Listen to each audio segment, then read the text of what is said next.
16 Most Insane Moments on Johnny Carson. Number 8 will shock you. For 30 years, Johnny Carson invited Americans to their living rooms 5 nights a week.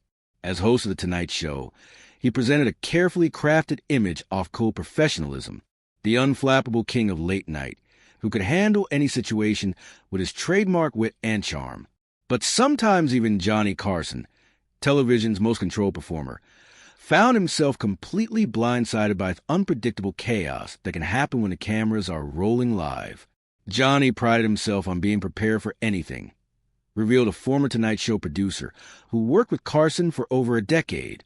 But there were moments when even he couldn't maintain that famous Carson composure, when he'd completely lose it on national television.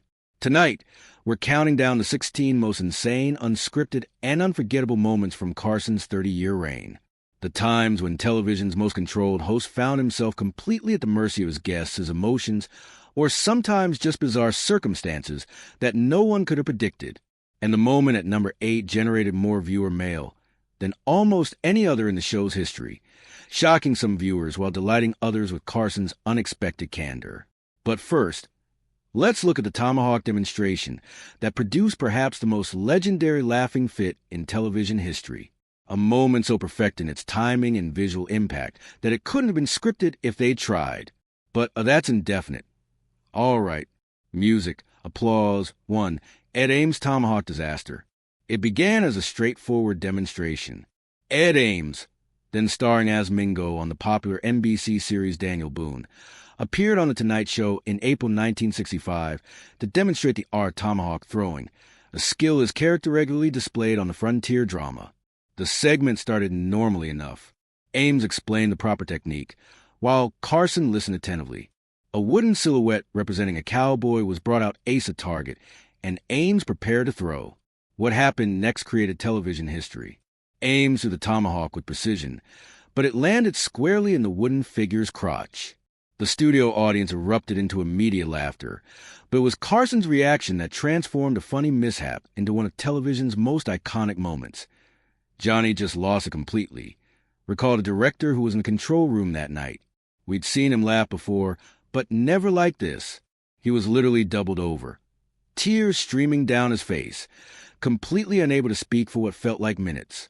Carson's laughing fit lasted nearly 3 minutes, an eternity in television time. When Heffenly caught his breath enough to speak, he delivered a perfectly timed quip. But, that's indefinite. All right, right? Applause. I didn't even know you were Jewish. The line sent the audience into fresh hysterics and showcased Carson's remarkable ability to find the perfect punchline, even in completely unplanned moments. What made this incident particularly special was how it revealed Carson's genuine, unfiltered reaction. The professional mask dropped completely as he surrendered to uncontrollable laughter. That moment showed why Johnny was so beloved, explained a former NBC executive. In an era of carefully managed celebrity images, viewers got to see Johnny completely lose his composure. It was authentic in a way that television rarely is. The tomahawk incident became so legendary that it was replayed countless times over the years, including during Carson's final week on the air in 1992, a testament to its status as perhaps the most spontaneously perfect moment in the show's history. Carson's cigarette box. Oh, I broke Carson's cigarette box. 2. Don Rickles breaks Carson's cigarette box. Johnny Carson was known for being meticulous about his set. Every item on his desk had its place, including a wooden cigarette box that was something of a personal treasure to the host. So, when Don Rickles guest hosted The Tonight Show in October 1973 and accidentally broke that cigarette box, he knew he was in trouble. The next night, when Carson returned, he mentioned the broken box on air, showing the audience the damage and promising retribution against Rickles. But no one, including Rickles himself, could have predicted what form that retribution would take. A few months later, Carson learned that Rickles was filming his sitcom CPO Sharkey on a nearby NBC soundstage. In an unprecedented move, Carson decided to interrupt the live taping with cameras in tow to confront Rickles about the cigarette box. That was completely unplanned, revealed a Tonight Show producer who was present. Johnny just looked at us during commercial break and said, ISN Rickles taping today? Let's go over there. The crew grabbed what equipment they could and literally ran across the studio lot. What followed was one of the most spontaneous and hilarious moments in Carson's tenure. He burst onto Rickles' set during an actual taping with the CPO's Sharky audience, completely confused about what was happening. Rickles, caught mid-scene in his Navy uniform, looked genuinely shocked as Carson stormed in. They told me you broke it on the show last night. Well, I you can I know, but I'm sorry about the box. I will come up with something. Well, I hope so, but just keep me on your show. You mean so much to me. Can I know, please? No, don't humble yourself. Please, I want to be with you. So, don't humble yourself. I was in the middle of a scene, Rickles protested, to which Carson replied, I don't care about your scene. You broke my cigarette box. What made the moment special wasn't just a surprise interruption, but how it showcased a genuine friendship between the two men. Despite Carson's mock anger, his affection for Rickles was obvious, as was Rickles' delight at being ambushed by the normally reserved host. Johnny wouldn't have done that with just anyone, noted a director who worked with both men. It showed how much he actually loved Rickles, and how comfortable they were together. Johnny was always in control of his show, but with Dawn, he was willing to be the butt of the joke. The incident became an immediate television classic, replayed countless times over the years, and remembered as one of the rare instances when Carson completely broke format and let spontaneity rule the day. Here's B. Midler. Anytime you need. Well, when I asked him to come out, Andy can't believe the last guest, the last fool, Mr. Carson will have to suffer gladly. You are the wind beneath my three. Betty Midler makes Carson cry. As Johnny Carson's 30-year run on The Tonight Show approached its end in May 1992, the final episodes became increasingly emotional. The penultimate show featuring Robin Williams and B. Midler was expected to be entertaining, but no one anticipated the powerful moment that would become one of Carson's most memorable farewells. Near the end of the episode, Midler, who had joked and bantered with Carson throughout her segment, suddenly shifted the mood by announcing she wanted to sing something special for the departing host. She began a tender rendition of One for My Baby and One More for the Road, the Harold Arlen and Johnny Mercer standard about last calls and goodbyes. As Midler sang directly to him, the camera caught something remarkable. Johnny Carson, television's most controlled personality, with tears welling in his eyes. You could have heard a pin drop in the studio, recalled a sound engineer who was working that night.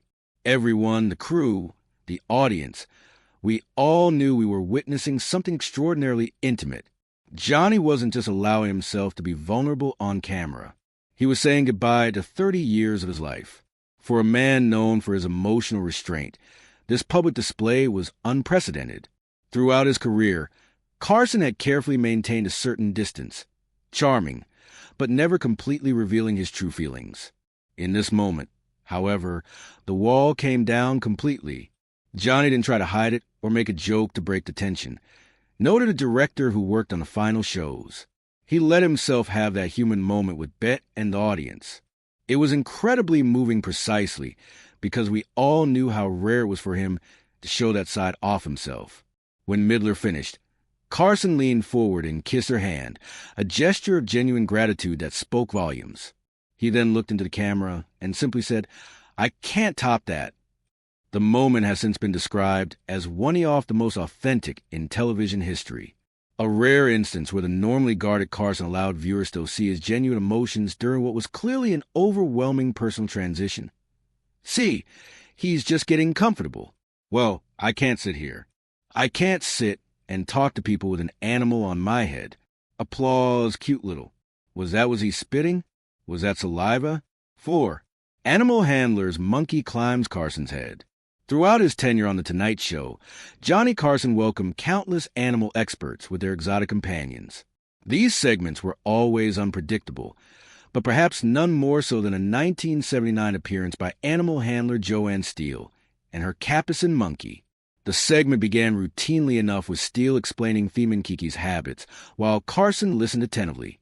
Then, without warning, the monkey decided Carson's perfectly coiffed hair looked like an interesting playground. The monkey just launched itself right onto Johnny's head, recalled a camera operator who was working that night. There was no warning, no build-up. 1 second it was sitting quietly. The next it was using Johnny's famous hair as a jungle gym. What made the moment legendary wasn't just the monkey key's antics, but Carson's reaction.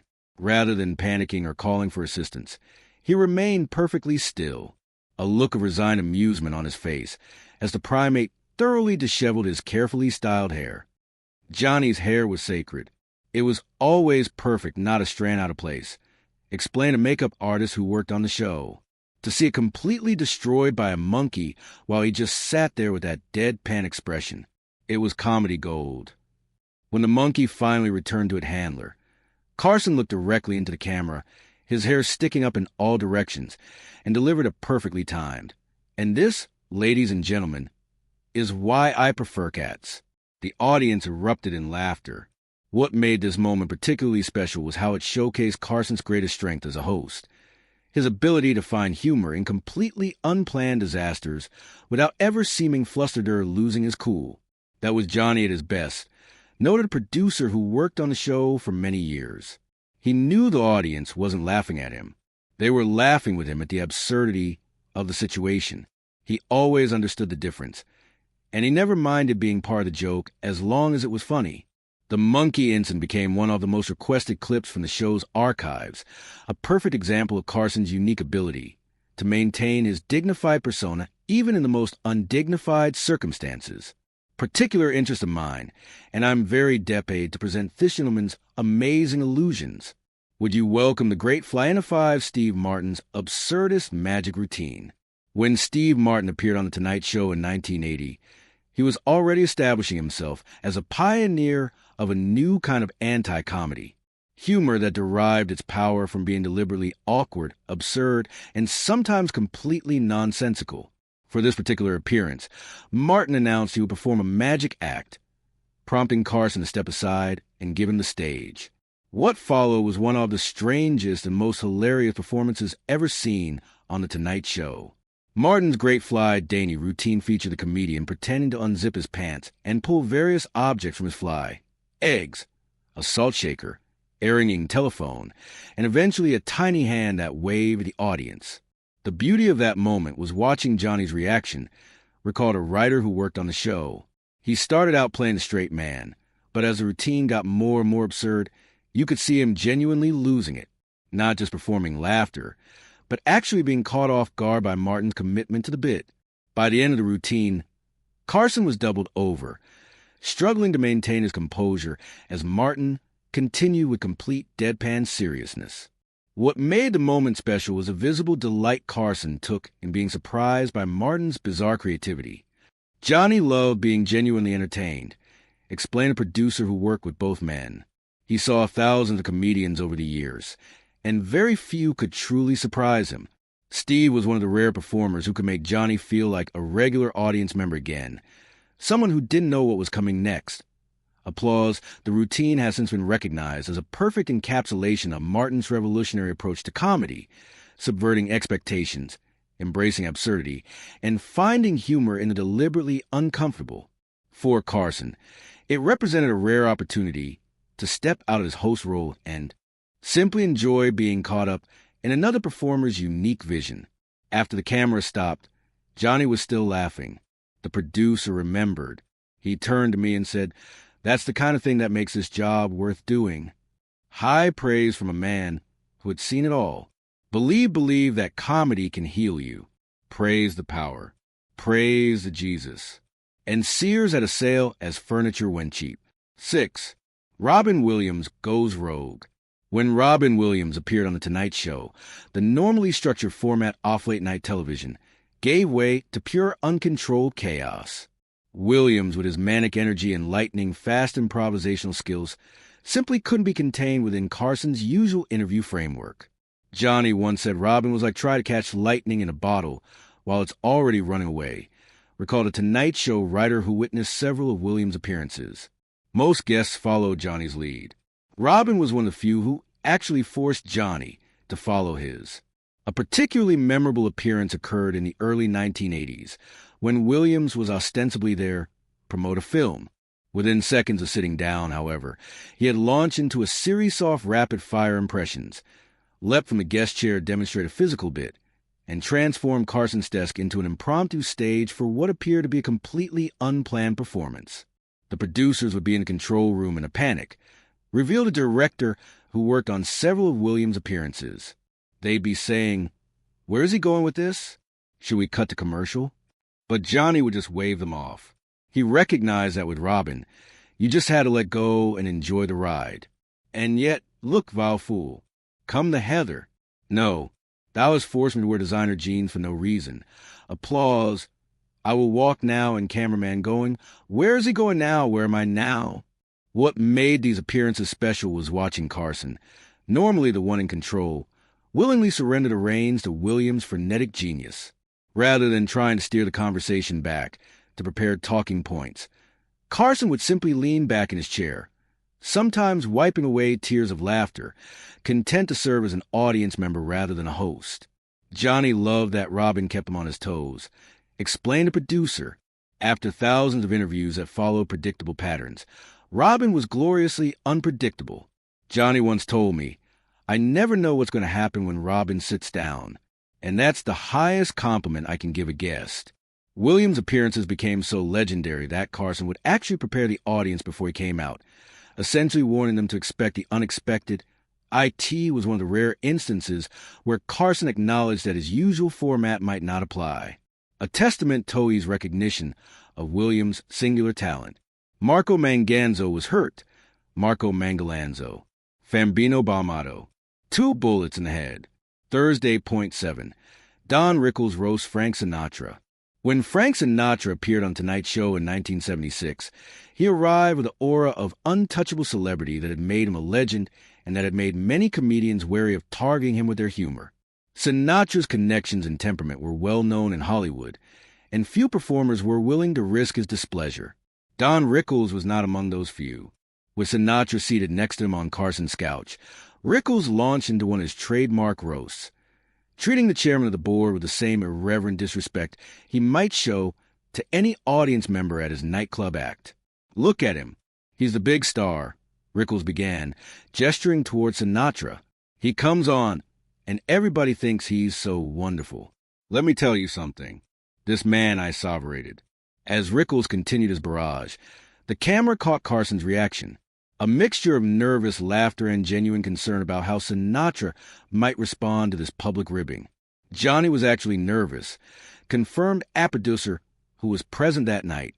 Carson had seen Sinatra's temper firsthand over the years, and knew he hadn't always take kindly to being the butt of jokes. There was real tension in the studio. Would Sinatra laugh it off, or would he get angry? The moment reached its peak when Rickles, in typical fashion, grabbed Sinatra's knee and said, "Frank, believe me, I'm only kidding. You know I love you. Can I get a ride home?" To everyone's relief, Sinatra burst into genuine laughter, clearly appreciating Rickles' willingness to treat him like any other target rather than handling him with kid gloves because of his status. "That took guts," Carson later admitted to his producer. Don knew exactly how far he could push, but there was still real risk there. Not many people talked to Sinatra that way and lived to tell about it. What made the moment special wasn't just a comedy, but the cultural significance. It represented a rare instance where Sinatra, notorious for controlling his public image, allowed himself to be publicly roasted without repercussions. For Carson, who prided himself on creating a show where anything could happen, it was a perfect demonstration of the unpredictable magic ad-lib television could produce when strong personalities collided in unexpected ways. Have you always been rather zick? What would they call that? Well, you grew up in Tennessee and I think healthy. Healthy? I guess you am bosomy. Bozy. Yeah, I guess that'd be what they'd say. But you might Dolly Parton and the infamous comment. When Dolly Parton appeared on The Tonight Show in 1977, she was already famous for both her musical talent and her voluptuous figure, the latter often the subject of jokes that Parton herself frequently made with good humor. During their interview, Carson and Parton engaged in the kind-of playful banter that was a hallmark of The Tonight Show. As the conversation continued, however, Carson made a commitment that would become one of the most talked about moments in the show's history. Looking at Parton's low-cut outfit, Carson remarked, "I'd give a year of my life to peek under that blouse." The studio audience erupted in a mixture of gasps and laughter. Parton, ever the professional, laughed it off with characteristic grace, but the moment had already been captured on live television. "You could feel the control room holding its breath," recalled a director who was working that night. In that era, that kind of comment was still considered acceptable by many, but evenso, it was unusually direct for Johnny, who typically maintained a more gentlemanly persona on air. The comment generated more viewer mail than almost any other moment in the show's history. Some found it refreshingly honest, appreciating Carson's willingness to say what many might have been thinking. Others criticized it as inappropriate and disrespectful. Regardless of Parton's good-natured response, Johnny never publicly addressed the controversy, noted a former NBC executive, but privately he acknowledged that he crossed the line. The interesting thing was that Dolly herself never expressed any offense.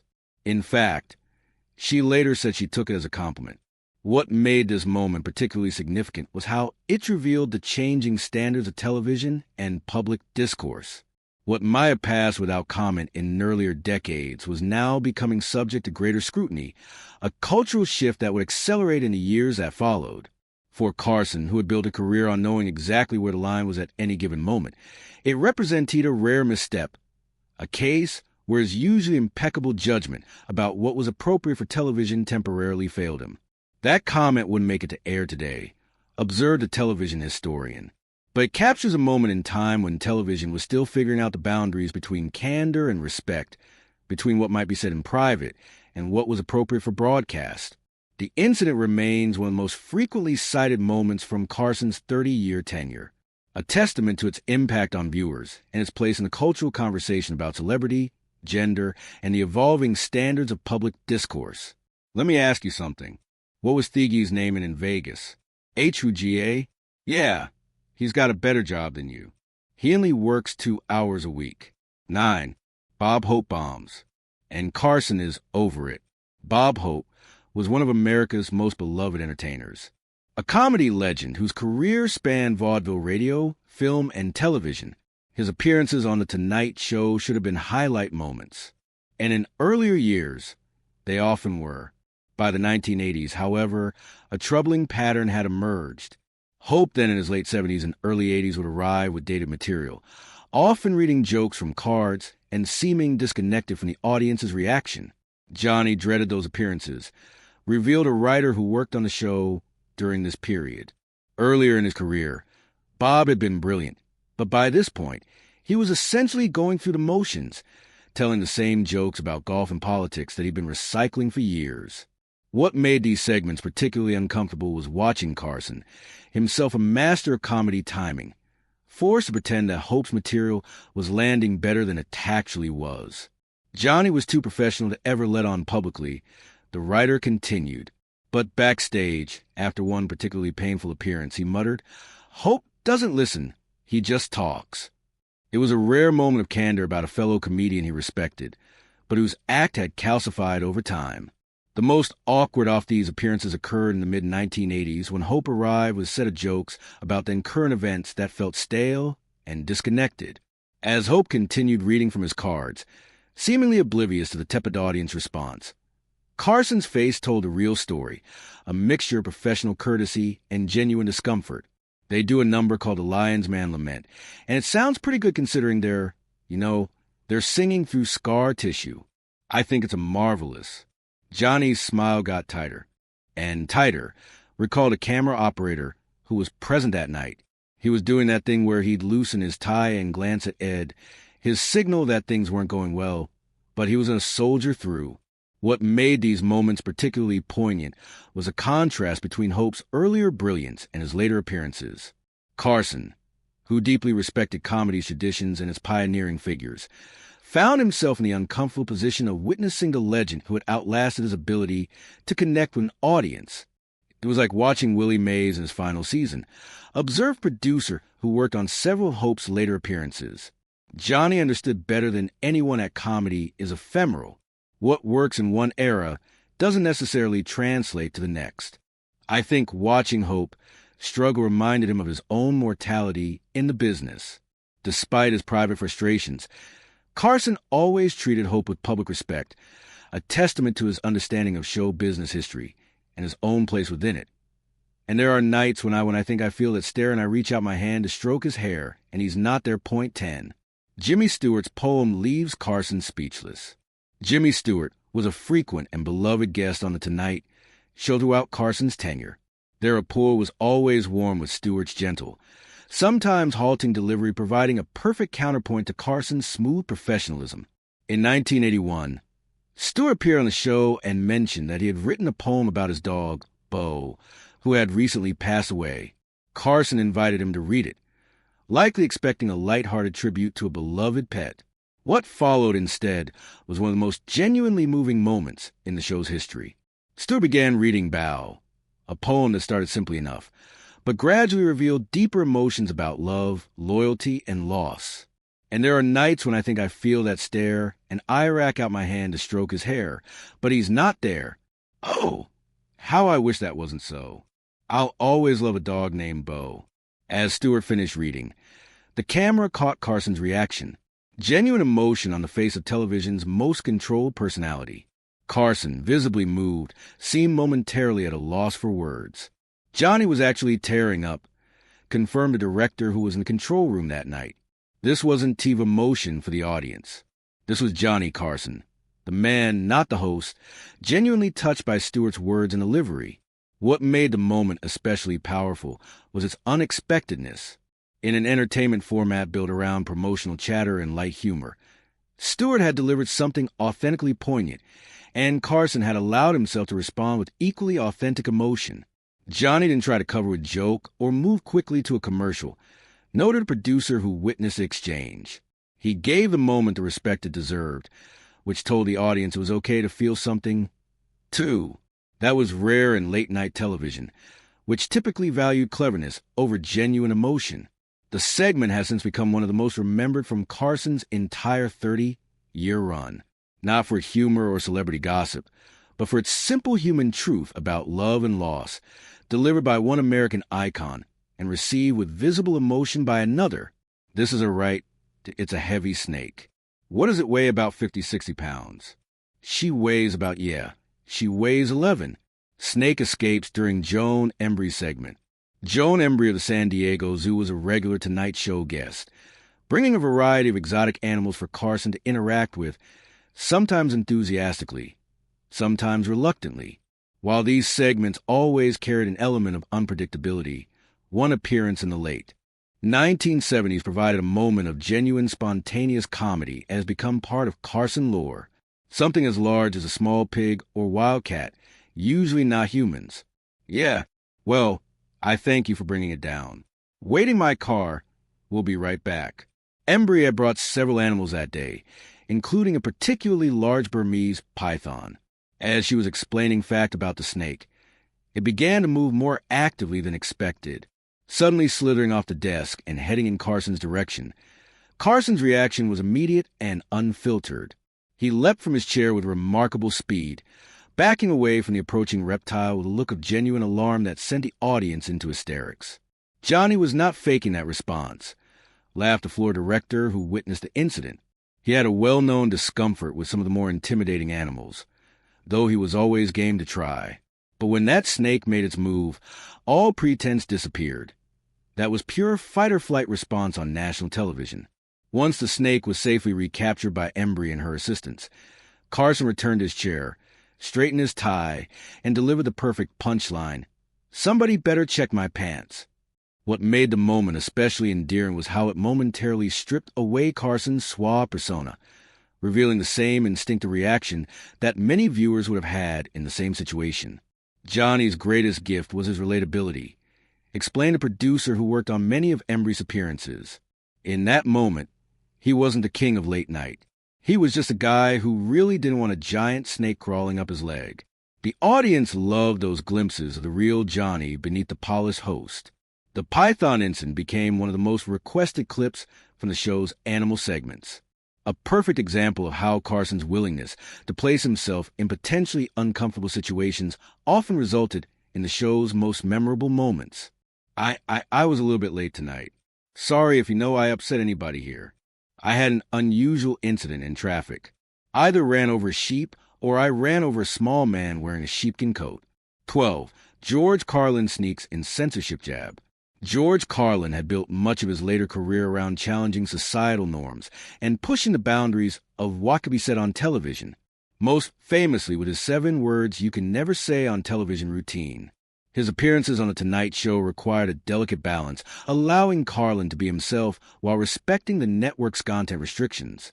During a 1983 appearance, Carlin delivered a seemingly innocent monologue about everyday observations. Embedded within it, however, was a subtle but unmistakable jab at network censorship, a clever wordplay that seemed to slip past NBC's standard department, but was immediately caught by the more alert members of the audience and by Carson himself. Let me ask you a question. If Ariel's stupid person becomes senile, how do you know? Johnny definitely got what George was doing, confirmed a writer who worked on the show at the time. You could see Aiton's reaction, that knowing smile, and the quick glance toward the camera. He was essentially saying to the audience, yes, I caught that too, and I'm going to let it slide.